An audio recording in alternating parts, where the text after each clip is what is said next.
Hello, thanks for tuning in. Today, our guest is Leslie Ryan, a senior security consultant at Secureworks. I hope you enjoy. And you start small and work big. You start with something like Security Plus, Computer Plus, just to get the backgrounds of all the not all the technology, a good overview of the technology. You start small, and it's very easy anymore to be self-taught also, if you have the motivation. And you can go online to Udemy. There are many different classes. There's also oh gosh, Cybrary, Cybry, something like that. So there's different options that don't necessarily cost a lot of money. And if you like to read, there are plenty of books out there. So I think certifications are important. I think they're a good personal challenge, and they help you build your your knowledge and learn and become good at it. So as far as a requirement, if you start working for any kind of company and work in their security team, a lot of times they want to send you to training. As a matter of fact, excuse me, some of the regulatory requirements, such as PCI, payment card industry, require companies, larger companies, to train their people. So they have to build that into their budget. It has to be security training. Wow, very interesting. Because so I heard you touch on the Udemy, and I'm actually taking a Udemy course on that stuff right now, one of them. So that was good to see that, because that's obviously very helpful. Sure. Yeah, absolutely. There are some great online resources. And I think that's one of the important things to know, both as a web developer and as a security person. Know your resources. You can't remember everything. Yeah. So you really need to know your resources. You need to be aware of them, and there are new ones popping up all the time. Yeah. And with that, do you ever feel like there's like a target on your back, or like you view the world out of like a different lens because you're in this industry? Like you're scared of maybe connecting to a public internet cafe, Wi-Fi, or? Sure. Yeah, my job doesn't make me paranoid. I'm careful. I'll connect to a public Wi-Fi, but I'll use a VPN if I'm going to do anything, important. As far as, I'm, in Lowe's and I want to look something up, I might connect to their Wi-Fi and just use the web browser, but then disconnect. So those types of things, sure. Yeah, you got to be careful. You can use those resources, but you have to be careful. And then people can also spoof those things too. So they can make it look like the Lowe's, access point. But I think that what's important to remember is when someone asks for data from you, ask them why. Don't just automatically give it to them. For example, if you go to the doctor's office, a new doctor, and they ask you for a social security number, why do you need it? If you have insurance, your insurance company gives you a unique identifier that has nothing to do with your social security number. And, you don't just automatically have to give information to somebody just because they ask for it. And I think that's the important thing to remember. Your data is your personal data, and you don't have to give it to everybody. So kind of be more like selective on why, rather than just clicking OK on your computer. Yes, exactly. It's interesting. Are you familiar with a YouTuber named Kit Boga, Kitboga? No, I am not. He's look him up. He's really interesting. He really gives good examples of the scammers that say if somebody clicks on something on their computer and they have a pop-up that says, "Oh my gosh, you have a virus, call us," or they may call you and say, "Oh, you got overcharged." They target elderly people with these attacks. And so what he does is he kind of scans the scammers. He has a voice changer, and he pretends to be an elderly person, and his idea is he wants to tie them up with him wasting their time rather than them actually scamming someone. So if you have anybody in your family that's older and grandparent, play some of his videos for them so they can see how these scams work. And the scam that he particularly has them involved with is they tell the person to go get these gift cards and then go buy gift cards and then enter them on their site online, and they're basically just stealing the money. And Yeah. they connect to their computer. You're familiar with that. So those are things that while younger people understand, they wouldn't fall for that. People who are unfamiliar with technology or intimidated, older, tend to be maybe a little more confused sometimes. Those are the people we really have to protect. The vulnerable ones. Yeah. Yeah, exactly. Perfect. Yeah. And then, so you say your specialty is in actually web app pen testing. My Mhm. classmates, is there like any tips or anything you could tell them or what to watch out for or what to do? Because they're all making web apps and Sure. we just have they just do the basic security, whatever. But Mhm. is there anything you could say on how to secure them better? Yeah, sure. A big thing is to make sure you're using the updated software. Make sure your software is patched. I can't tell you how many times I've found cross-site scripting vulnerabilities because a web developer used an outdated version of a jQuery library. That's a very common thing. And you might believe you're sanitizing user input, but then all of a sudden this jQuery library does something you don't expect it to. And I find that often. There are new vulnerabilities found in software every day. So make sure your systems and your software is patched. Make sure you're using updated libraries. That's important. That's really important. You should be reviewing that at least once a month. And you can check any vulnerabilities that are present in the version of software you're using, such as you can go to cvedetails.com. So CVE is the common vulnerable exploits. So I think that's what it stands for.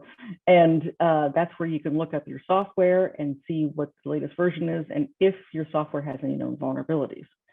So that's a good way to look at it. You should have a regular patch schedule for your software, again, at least once a month.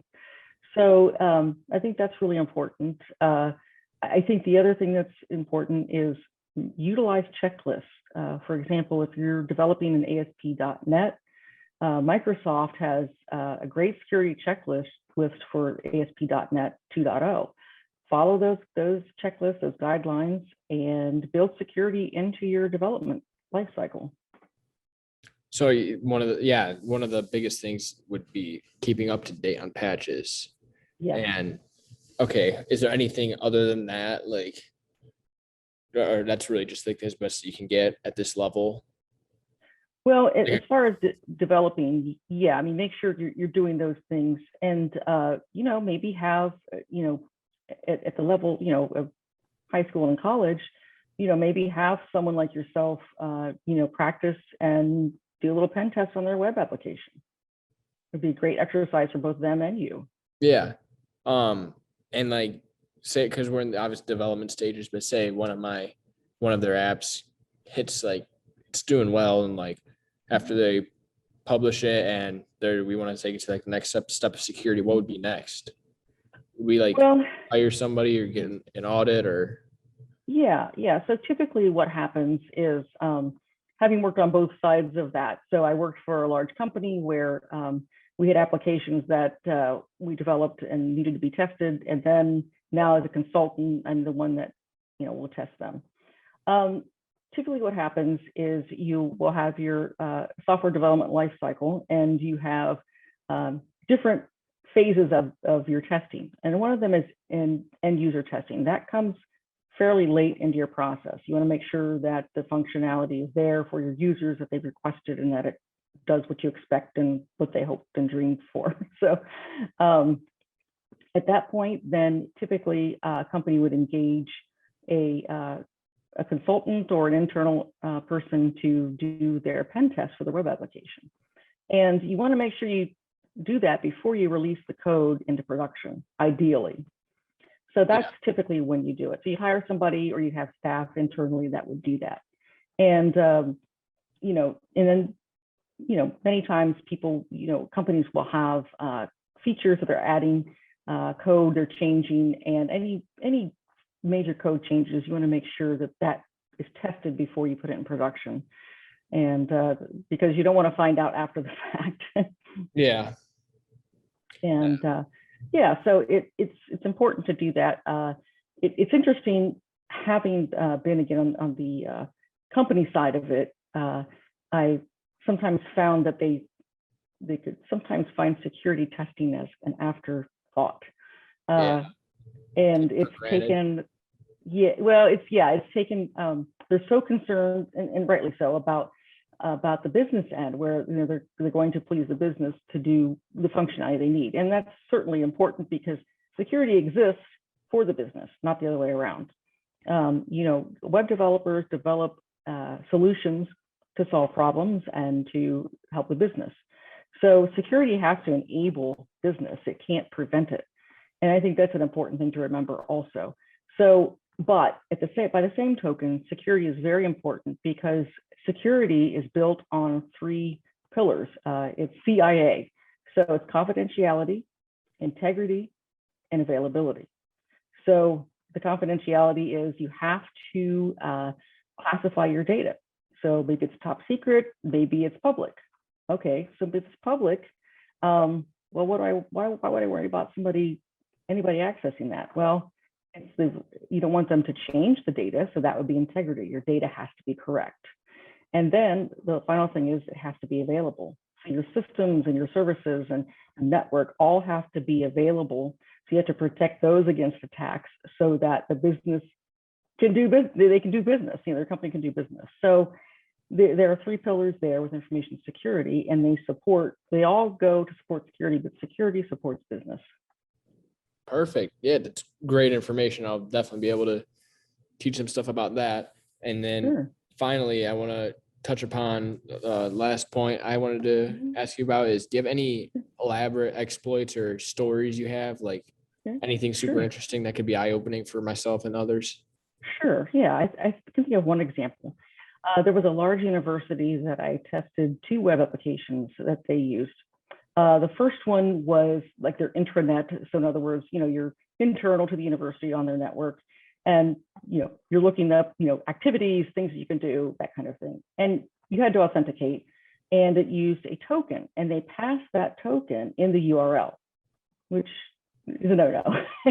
And it's okay to pass a token in the URL as long as you're verifying it against something else, like a cookie or something that somebody can't grab just by sniffing the network. The second application was so that students could schedule classes, they could look at their grades and do things like that, personal administration of their own records. So the problem was that second application used that same token for authentication. So what happened was, so I took the token that was being passed in the URL, and then in the second application, I was sending a request, and I intercepted that with the burp proxy suite, which is a tool, and intercepted the request, replaced the token in the body for the second application with the token that was passed in the URL from the other application. Well, then I could see a different student's record. That was my test. So you had them patch that, or you were part of patching that because you found it? Well, so as a consultant, what I do is I find those vulnerabilities, and then I give them a report, and then give them general recommendations on how to fix them. So they can, there's only so many solutions to problems that you find. So typically it's going to be, you want to make sure that you don't, first of all, don't pass that token in the first application in the URL. And then secondly, tie it to a cookie. So even if I was able to grab that token and use it in the second application, if that token had been tied to a cookie or my session cookie, then it shouldn't have worked. So they have to fix the problem. We do have, other consultants that can help with that. But my role as a pen tester, of course, is to play the role of a hacker. So, and that they know what happened if they were attacked. And the interesting thing was, we have kickoff calls with customers before we begin testing. And I always ask, what concerns do you have? Are you seeing anything strange, anything anomalous in your network, your systems, anything that keeps you up at night? They didn't mention that, but then when I gave them the report, they said, we wondered how people were doing that. So apparently it was a problem. And, and I think that also speaks to be aware of not only what you're doing with your application, but what other web developers might be doing, or other developers doing with the data that you present. If you're creating an API, well, different web applications will consume the data from that API. Make sure that you're sanitizing user input at the source of the data. And don't assume that the person developing the application that consumes your data is going to do it. Yeah. And so that's an important thing. And another thing that I will mention is elaborate exploits are interesting, certainly. But typically it's the simpler ones that bite you. So Yeah. an example was, are you familiar with dumpster diving? With that concept? Yeah, like physically dumpster diving. Yeah, I know what that Yeah, is. exactly. I figured. So one time I had to go through an old building that a company had moved from to make sure they didn't leave anything behind that would be of a concern, computer data, anything. The most interesting thing I found was they had employment applications, hard copies from probably 15 years before. Yeah. And people, again, on those applications, they asked for the person's social security number. And they, so what somebody did was, oh, we're moving from this building, we're just going to throw it in the trash. Well, I looked in this large dumpster and found this, and there were hundreds of social security numbers. So it doesn't have to be complicated or complex. It can be as simple as that. Yeah, they're physically, like, they're just not like paper shredding the stuff instead of just Right, exactly. Perfect. Well, that was great. So is there anything else you want to touch on? I was gonna ask follow-ups, but you really answered like everything I was gonna. Sure. I think the biggest thing is, know your resources. Don't expect to memorize everything because you can't. IT is a huge field and area, and know your resources.